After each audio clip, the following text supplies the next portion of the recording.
ብሩን ለስተህና እንደው በረከት እኔ ሚስት ይበርክትልኝ ይሄው ቦርሳውን ብቻ ስጡኝ እኔ ቦርሳውን ብቻ የኔ ጌታ አጠገባችን ይሄኛው ተደምሮ ለሁለት ከተካፈለ በኋላ የሚመጣው 72 ነው እኮ ተባስቶ ነው እዚህ ጋር ነው አይደለም ዘርያ በለውት ጠጣውት ምናምን አይደለም ኩየ ጨረታ ማንንም አንሰማም ጠቅጥቀው ነው ማረጋ አባቴ ለስፖርት መግባችን ነው አናናናና ዘርያ አንተ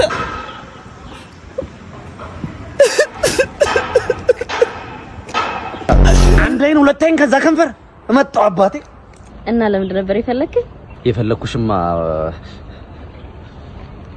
ምንድነው